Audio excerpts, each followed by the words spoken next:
Karibu katika kipindi chetu cha Mbiu ya Heri, ambapo ni mwendelezo wa vipindi vinavyokujia kutoka katika Seminari Kuu ya Kitaifa ya Familia Takatifu Mwenda Kulima iliyopo Jimbo Katoliki la Kahama. Mada yetu ya leo ni yafahamu maandiko matakatifu katika maisha ya Mkristo na maisha ya sala.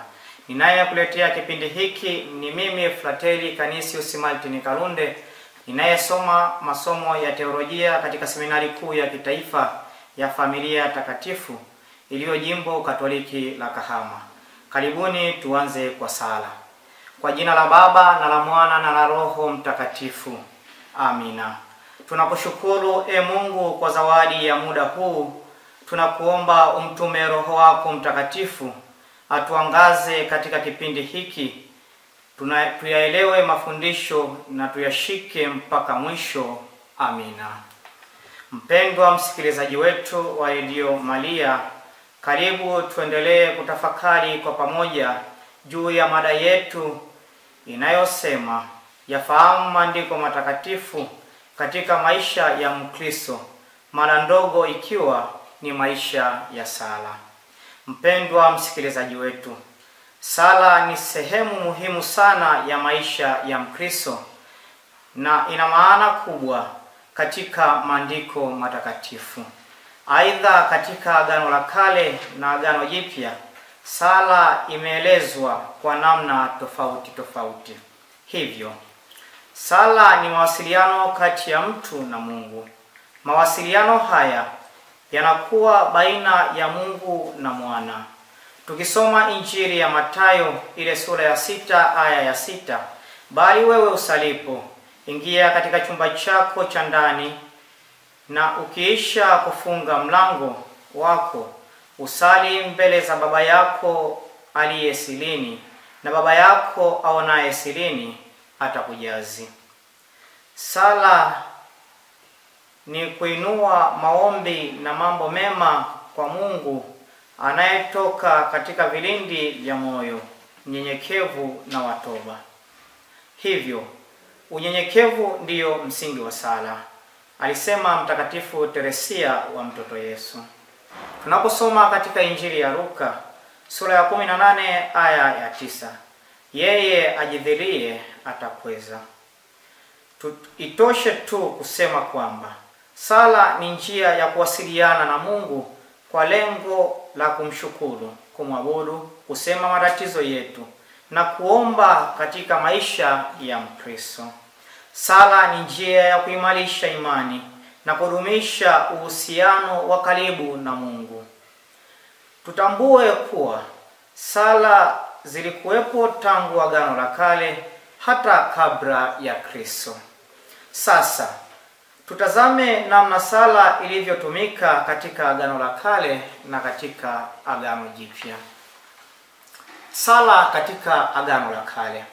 Katika Agano la Kale, sala inaelezwa kwa namna ya kuanguka na kuinuka kwa mwanadamu, ambapo Mungu anapomuita Ibrahimu, anatoka na anatii, analisikia neno kwa moyo na anafanya mapenzi ya Mungu, ambapo ni katika msingi wa sala. Sala ya Ibrahimu inadhihirishwa kwanza kwa matendo, ukimya na kwa kumjengea Mungu altare. Pia tuone namna sala inavyoweza kuwaunganisha watu na Mungu. Mosi, katika Agano la Kale, sala ilikuwa sehemu muhimu ya maisha ya watu wa Mungu.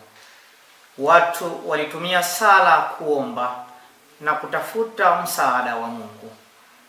Kwa mfano, katika Zaburi, mwandishi anaonekana kumkimbilia Mwenyezi Mungu na kumuomba huku akimweleza hisia zake.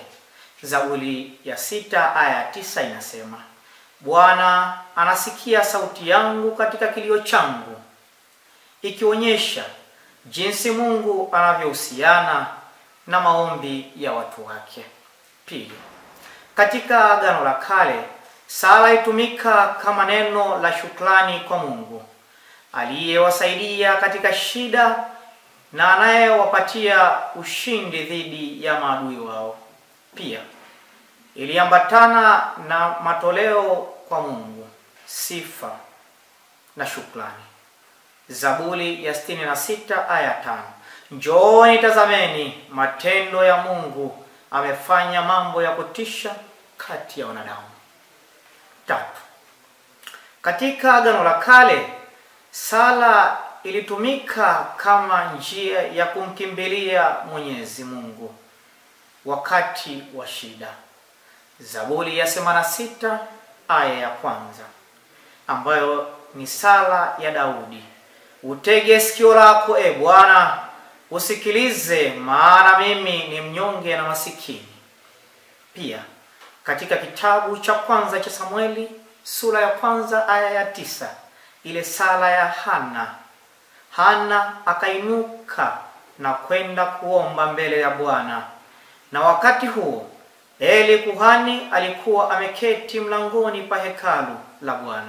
Sala hiyo ilikuwa ni ya kumlilia Mungu na kuomba amjalie apate mtoto. Hivyo katika Agano la Kale, zaburi zilidhihirisha sala ya taifa la Mungu, ambapo ni kutoka wakati wa Daudi hadi ujio wa Masiha. Mpendwa msikilizaji wa kipindi chetu cha Mbiu ya Heri, na mada yetu ikiwa ni yafahamu maandiko matakatifu katika maisha ya Mkristo, na mada ndogo ikiwa ni maisha ya sala. Tutazame sala katika Agano Jipya. Katika Agano Jipya, sala inapata msisitizo zaidi kupitia maisha na mafundisho ya Yesu. Yesu alikuwa akisali mara kwa mara.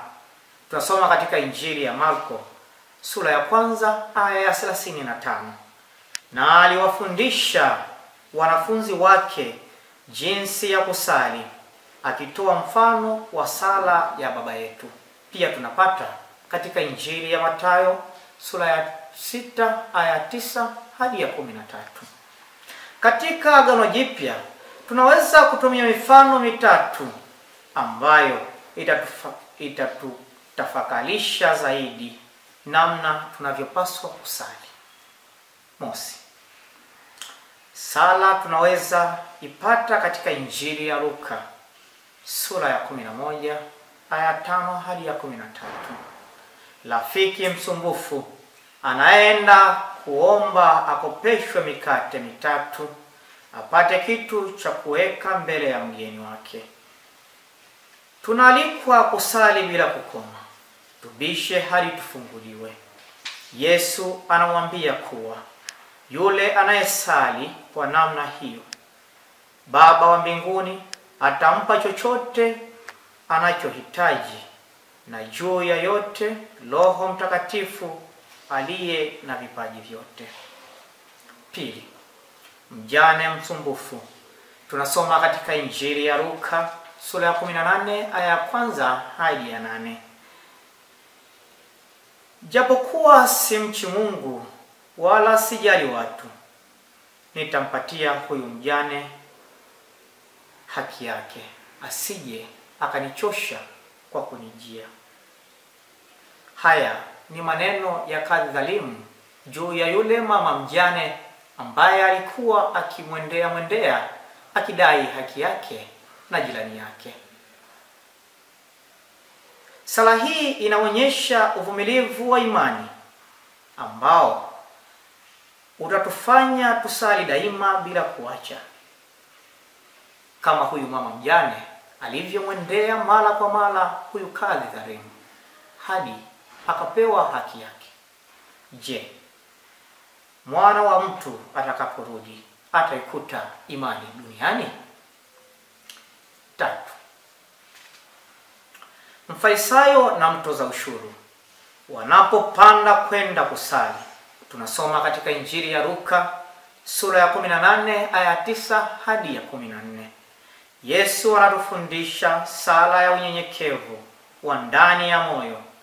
Mtoza ushuru anapojipiga kifua akisema, Mungu wangu unihurumie, mimi ni mkosefu na mwenye dhambi. Tutambue kuwa Kristo mwenyewe amesisitiza juu ya sala. Yesu alitilia mkazo umuhimu wa sala katika maisha ya waamini. Alisema kwamba sala sio tu kuwa na maneno, bali inapaswa kuwa na dhima ya kumkaribia Mungu kwa moyo. Pia alihimiza kusali kwa unyenyekevu na si kwa kujionyesha kwa watu. Tunasoma katika Injili ya Mathayo sura ya 6 aya 5 hadi ya 6. Msalipo, msiwe kama wanafiki. Hao wanaposali wanapenda kusimama katika masinagogi na katika njia panda. Yesu anapowafundisha mitume wake kusali, anataka kuwafundisha kuwa sala ndiyo kitu pekee kinachotuongezea nguvu ya kuwa na kuimarika katika imani. Tunamuona Yesu anamchukua Petro, Yohane na Yakobo. Anakwenda kusali. Anakamilisha fundisho hilo kwa kuwaambia, salini msije mkaingia majaribuni. Tunasoma katika Injili ya Mathayo sura ya 26 aya ya 41. Kumbe ni katika sala tunaweza kushinda vishawishi vya aina yoyote. Mpendwa msikilizaji, kanisa nalo halikubaki nyuma kueleza mantiki ya sala. Kanisa Katoliki linafundisha kwamba sala ni wajibu wa waamini wote. Tunaposoma katika katekisimu ya Kanisa Katoliki, sala inatafsiriwa kama uhusiano wa kina baina ya Mungu na mwanadamu. Katekisimu ya Kanisa Katoliki namba 2558. Kanisa pia linabainisha mitindo mbalimbali ya sala kama vile sala ya kutafakari, sala ya shukrani.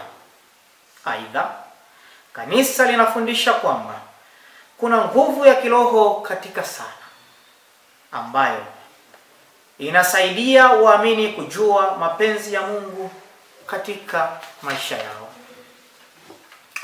Ndugu mpendwa wa msikilizaji wa Radio Maria, tutazame mitindo mbalimbali ya sala katika maisha ya Mkristo na katika kanisa. Mosi, sala ya shukrani. Katika maandiko matakatifu, Yesu mwenyewe alimshukuru Mungu pale alipomfufua Lazaro. Injili ya Yohane sura ya 11 aya ya 41. Yesu akainua macho yake juu akasema, Baba, nakushukuru kwa kuwa umesikia. Pia Mtume Paulo aliwaandikia Wakristo barua nyingi za kuwashukuru na kumshukuru Mungu. Namshukuru Mungu wangu kila niwakumbukapo. Waraka wa Mtume Paulo kwa Filipi sura ya 1 aya 3. Sala hii ni kuonyesha shukrani kwa Mungu kwa ajili ya neema na baraka anazotujalia. Aidha, kanisa limeweka sala hii ambayo kwa kuadhimisha Ekaristi Takatifu hatuwezi kumrudishia Mungu sifa na shukrani kwa ajili ya utukufu wake, kwani katika kushukuru tunaomba tena. Pili, sala ya kuomba, inayojulikana pia sala ya kuomba msaada au kuomba kwa ajili ya wengine. Tunasoma katika kitabu cha kwanza cha Wafalme sura ya 18 aya ya 36 hadi ya 38. Eliya alisali ili Mungu aoneshe uweza wake katika mlima Karmeli dhidi ya manabii wa Baali. Sala yake ilikuwa fupi lakini ya imani kubwa. Pia Suleimani alipokuwa mfalme alisali na kuomba hekima kwa Mungu kwa ajili ya kuongoza watu wa Mungu. Kitabu cha kwanza cha Wafalme sura 3 aya 7 hadi ya 9. Sala hii hulenga zaidi kujifunua mbele ya Mungu kwa lengo la kueleza mahitaji yetu na ya watu wengine. Kwani katika kusali pekee ndipo tunaweza kumweleza Mungu shida zetu na furaha ya mioyo yetu. 3.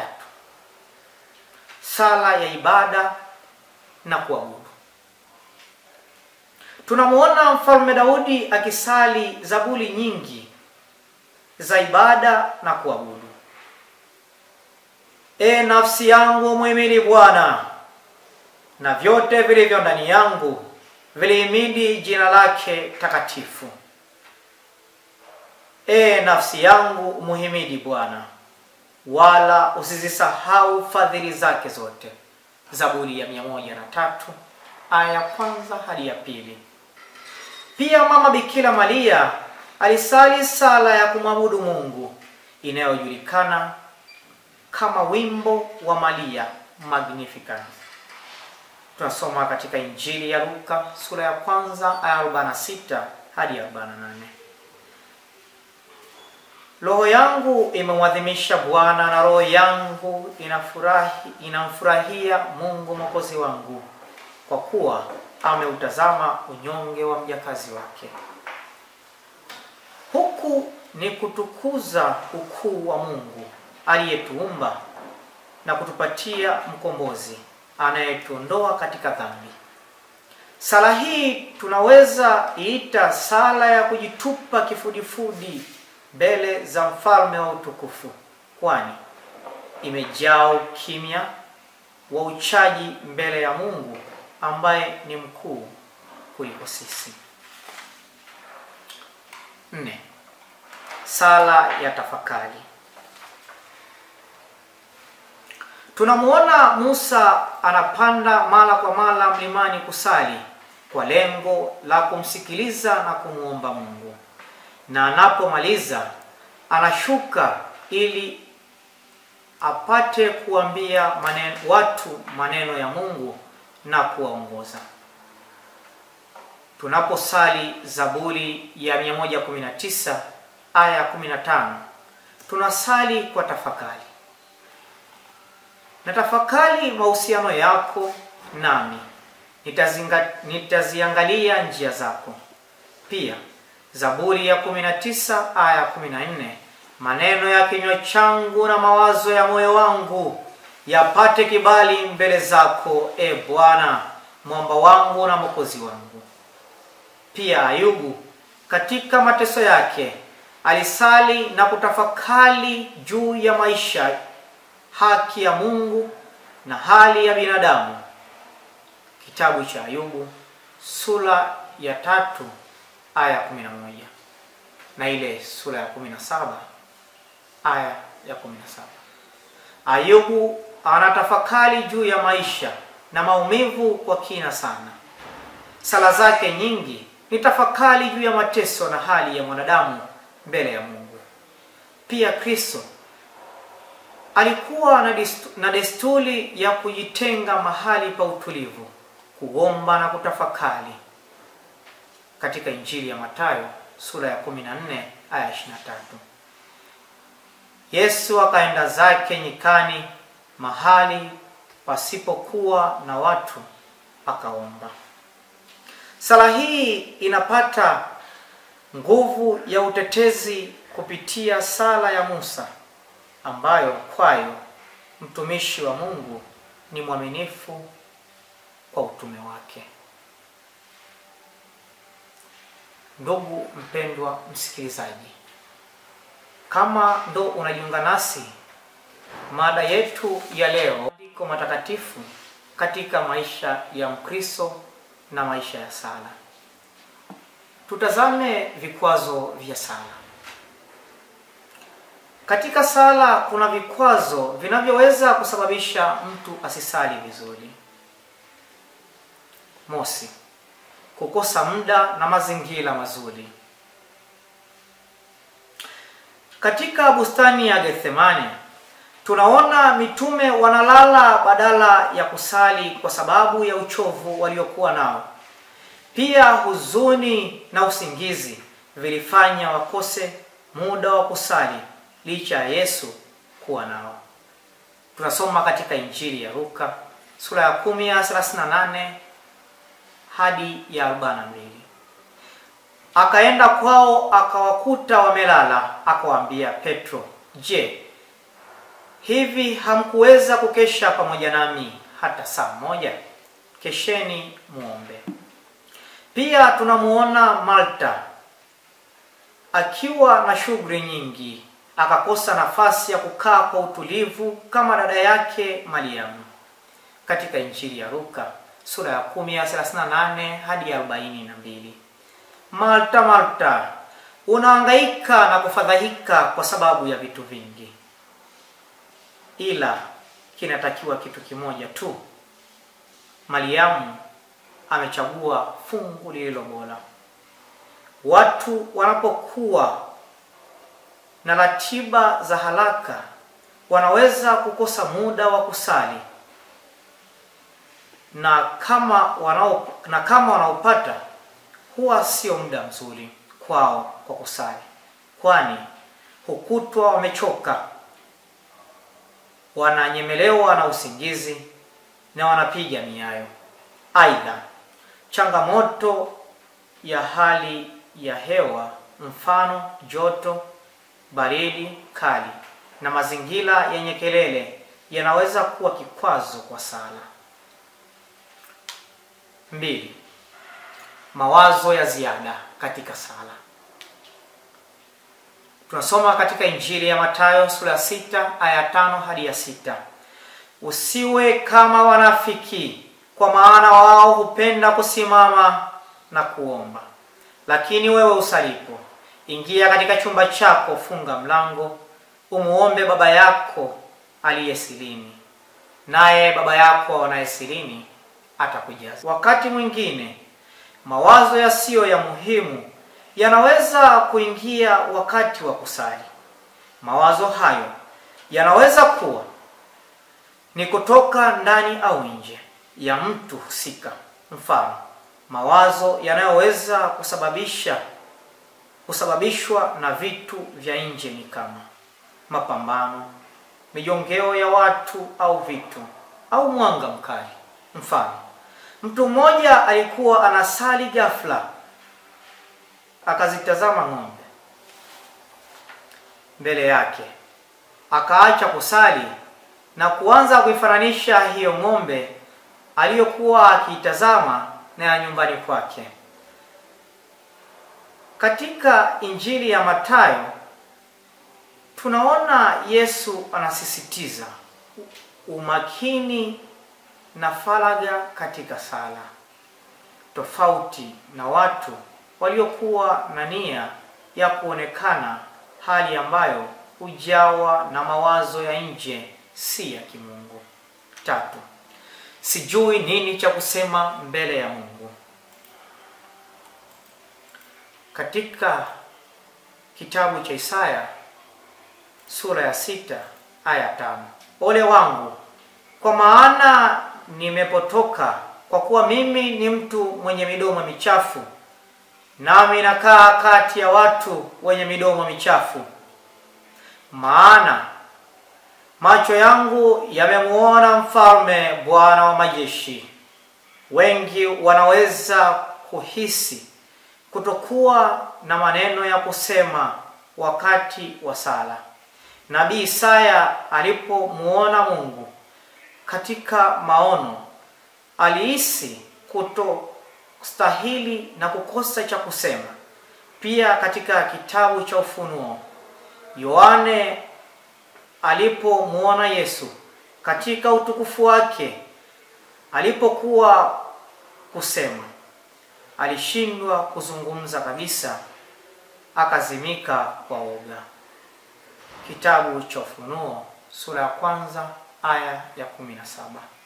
Nami nilipomuona na alianguka miguuni pake kama mtu aliyekufa.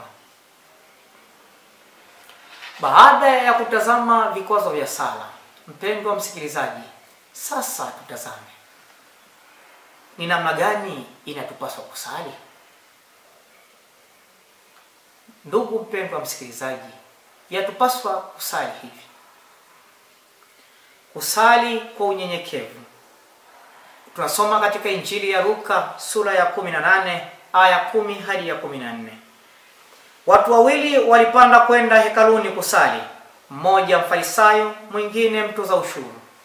Mfarisayo alisimama na kuomba hivi moyoni mwake, lakini yule mtoza ushuru alisimama mbali, wala hakutaka hata kuinua macho yake mbinguni, bali alijipiga kifua akisema, E Mungu, unihurumie, mimi ni mwenye dhambi. Nawaambia, huyu alirudi nyumbani kwake akiwa amehesabiwa haki kuliko yule mwingine. Mungu siku zote hupendezwa na sala ya mnyenyekevu, si ya yule anayejionyesha kuwa na majivuno. Maana sala ya kweli inapaswa kuja kutoka moyoni na moyo wa ndani wenye toba, si kujisifia mbele za Mungu. Pili, kusali kwa imani. Tunasoma katika Injili ya Marko sura ya 11 aya ya 24. Kwa hiyo nawaambia, chochote muombacho katika sala, aminini kwamba mmepokea, nanyi mtakuwa navyo. Sala haina maana kama haina imani. Mungu hujibu sala ya yule anayeamini kuwa anaweza kujibiwa. Tatu, kusali kwa mapenzi ya Mungu. Tunasoma waraka wa kwanza wa Yohane sura ya 5 aya ya 14 hadi ya 15. Na huu ndio ujasiri tulionao mbele zake, ya kwamba tukiomba neno lolote kwa kadiri ya mapenzi yake atasikia. Sio kila tunachoomba tunaweza kupewa, bali tunapewa kile tu kinacholingana na mapenzi ya Mungu. Hivyo tunapoomba tuamini kwamba tutapata, na Mwenyezi Mungu hutoa kwa wakati. Mwenyezi Mungu hawai wala hachelewi. 4. Yesu alitufundisha namna ya kusali inayojulikana kama sala ya Bwana. Injili ya Mathayo sura ya 6 aya ya 9 hadi aya ya 13. Basi ninyi salini hivi: Baba yetu uliye mbinguni, jina lako litukuzwe, ufalme wako uje, mapenzi yako yatimizwe hapa duniani kama huko mbinguni. Yesu aliwafundisha wanafunzi wake namna ya kusali kupitia sala ya Bwana, ambayo ni kielelezo bora cha sala yenye utaratibu, heshima na nia safi. Sala hii ina vipengele muhimu kama vile kumtukuza Mungu, kuomba mapenzi yake, kuomba riziki ya kila siku, kuomba msamaha na kusaidia kusamehe, kuomba msaada dhidi ya majaribu. 5. Kusali mara kwa mara bila kukoma. Sala si jambo la wakati mmoja, bali ni maisha ya kila siku ya Mkristo. Tunasoma katika waraka wa kwanza wa Mtume Paulo kwa Wathesalonike sura ya 5 aya ya 17. Ombeni bila kukoma. 6. kusali kwa roho na kwa akili pia. Mtu anaweza kusali kwa maneno ya kawaida au kwa msaada wa Roho Mtakatifu. Waraka wa Mtume Paulo kwa Warumi sura ya 8 aya 26. Kadhalika Roho naye hutusaidia udhaifu wetu, kwa maana hatujui jinsi pasavyo kuomba, lakini Roho mwenyewe hutuombea kwa kuugua kusikoweza kutamkwa.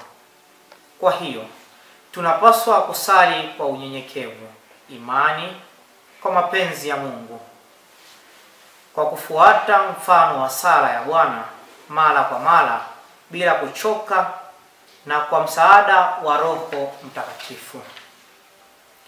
Mpendwa msikilizaji, tutazame nguvu itokanayo na sala katika maisha ya Mkristo.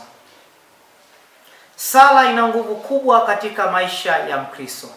Sala inasaidia kuimarisha imani, kutoa faraja na kusaidia katika kupata mwongozo. Sala ni njia ambayo waamini wanaweza kupata msaada wa Mungu katika hali mbalimbali za maisha yao. Sala hujenga uhusiano wa karibu na Mungu na inatoa nguvu ya kukaribiana na changamoto za maisha. Kumbe basi, tunapaswa kuwekeza katika sala ili tuweze kuchota neema katika chemchemi ya Mungu. Tukilinganisha na msemo wa Kiswahili usemao, jembe halimtupi mkulima. Usemi huu unasawia zaidi kuwa jembe la Mkristo ni sala. Hivyo sala haziwezi kututupa hata siku moja. Tukizingatia kuwa tuko katika mwaka wa jubilei ya matumaini, tutumie nafasi hii kupanda mbegu bora katika maisha ya sala, kwani ndiyo chanzo kikuu cha mwali wa matumaini yetu. Kwa hiyo sala sio tu kitendo cha kidini, bali ni msingi wa maisha ya Mkristo ambayo inawasaidia kuwa katika njia ya Mungu na kutafuta kufanya mapenzi yake. Ndugu mpendwa msikilizaji wa Radio Maria, sauti ya Kikristo nyumbani mwako, tamati ya kipindi chetu cha Mbiu ya Heri, mada ikiwa yafahamu maandiko matakatifu katika maisha ya Mkristo na maisha ya sala.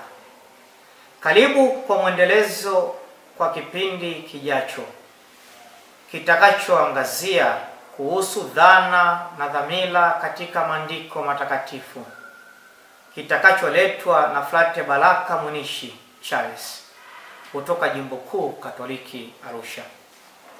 Ulikuwa nami Frateli Canisius Martin Kalunde kutoka Jimbo Katoliki la Sumbawanga, ninayesoma masomo ya teolojia katika Seminari Kuu ya Kitaifa ya Familia Takatifu Mwenda Kulima, iliyo Jimbo Kuu Katoliki la Kahama.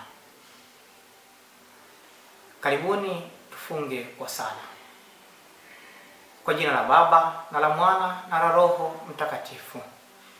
Atukuzwe Baba na Mwana na Roho Mtakatifu, kama mwanzo na sasa na siku zote na milele. Amina. Moyo mtakatifu wa Yesu, utuhurumie. Moyo safi wa Bikira Maria, utuombee. Mtakatifu Peter Canisius, utuombee. Tunaukimbilia ulinzi wako, mzazi mtakatifu wa Mungu. Usitunyime tukiomba katika shida zetu, utuopoe siku zote kila tuingiapo hatarini. Ee Bikira mtukufu na mwenye baraka. Amina. Kwa jina la Baba na la Mwana na Roho Mtakatifu. Amina.